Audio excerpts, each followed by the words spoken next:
आदरणीय मोदीजींच्या नेतृत्वाखाली ती बैठक झाली आणि NDAच्या घटक पक्षांनी म्हणजे आम्ही शिवसेनेने पण मोदीजींना समर्थनाचं पाठिंब्याचं पत्र दिलं।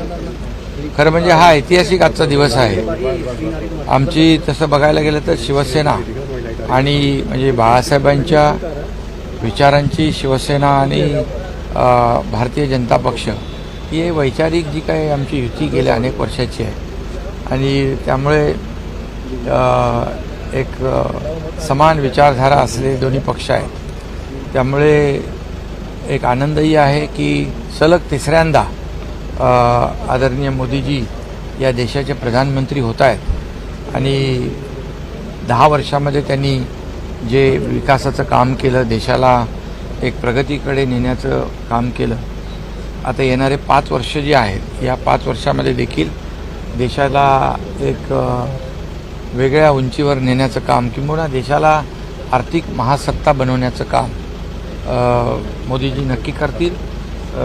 आणि हा पुढचा 5 वर्षाचा जो कालावधी आहे त्यामध्ये महाराष्ट्राला देखील मोठ्या प्रमाणावर मोदीजींकडून केंद्र सरकारकडून विकासासाठी पूर्ण योगदान सपोर्ट मिळेल अशा प्रकारचा विश्वास या ठिकाणी व्यक्त करतो आणि लवकरच मोदीजी प्रधानमंत्री होतील याचा आनंद आम्हाला सगळ्यांना आहे। शपथविधी कधी आहे आणि तुम्ही स्वतः शपथविधीला उपस्थित राहणार आहात? हा शपथविधीची तारीख मोदीजी कळवतील आणि त्याप्रमाणे शपथविधीला सर्व खासदार आणि सर्व पक्षाचे प्रमुख उपस्थित राहतीलच त्या आनंद सोहळ्यामध्ये, कारण तोही एक ऐतिहासिक सोहळा होईल।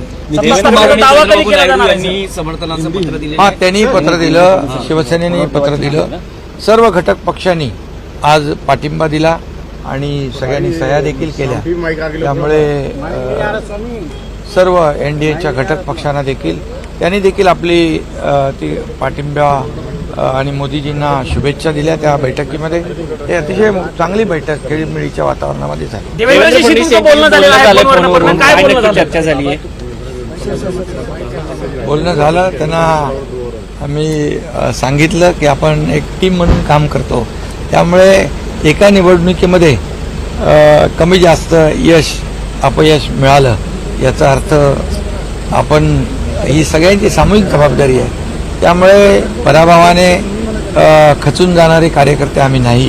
त्यामुळे त्यांनी देखील सांगितलं की हे लोकसभा निवडणुकीमध्ये जे काही कुठे आपण त्रुटी राहिल्या, काही आपल्याकडून राहून गेलं आणि विरोधी पक्ष जे आहे की एक नरेटिव्ह सेट करण्यामध्ये काही प्रमाणात यशस्वी झालं की संविधान बदलणार, आरक्षण जाणार, अमकं जाणार, तमकं जाणार, एक भीती निर्माण करून जी काही मतं मिळालेली आहे त्यांचा संभ्रम नक्की दूर होईल आणि ज्यांनी संभ्रम पसरवला आहे त्यांचे खरे चेहरे लोकांसमोर येईल। सर ये वाली बात एक हिंदी में होती है और आणि म्हणून त्यांना सांगितलं एक आपण टीमवर्क म्हणून काम केलंय, टीमवर्क म्हणून आपण यापुढे देखील आपण काम करणार आहोत।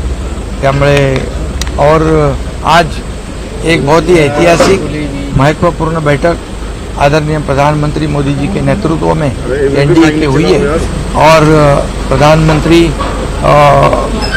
तीसरी बार मोदी जी हो रहे, ये हमें सभी NDA के घटक पक्ष को खुशी की बात है। हमारे लिए तो बहुत ज़्यादा खुशी की बात है क्योंकि हमारी सेम विचारधारा है, एक ही विचारधारा वाली दो पार्टी BJP शिवसेना, और शिवसेना ने भी उनको पूरा समर्थन दिया है।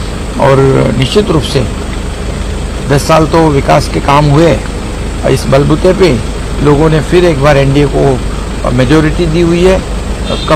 कई लोग चाहते थे, सपना देखते थे, लेकिन उनका सपना ही रह गया और मोदी जी फिर प्रधानमंत्री बन रहे, ये हमारे लिए खुशी की बात है। और इसलिए उनको 10 साल जो काम किया है और आज अभी और शपथ विधि होने के बाद फिर वो देश का नेतृत्व करेंगे और 5 साल और मिलेंगे, तो 5 साल में इस देश को एक नया आयाम दिया जाएगा, एक अर्थव्यवस्था मजबूत की जाएगी और पूरी दुनिया में भारत देश का नाम रोशन होगा और महासत्ता बनाने का जो सपना है मोदी जी का वो भी पूरा होगा। शिवसेनेच्या वतीने खासदार कोणी शपथ घेणार का? पहिला हे तर होऊ द्या मोदीजींचा शपथविधी. पहिला मोदीजींचा शपथविधी हा आम्हाला महत्वाचा आहे. हे प्रधानमंत्री होणं हे सगळ्यात आम्हाला महत्वाचं आहे. पण शपथविधीमध्ये शिवसेनेचे खासदार असतील. Like, subscribe, click on the bell.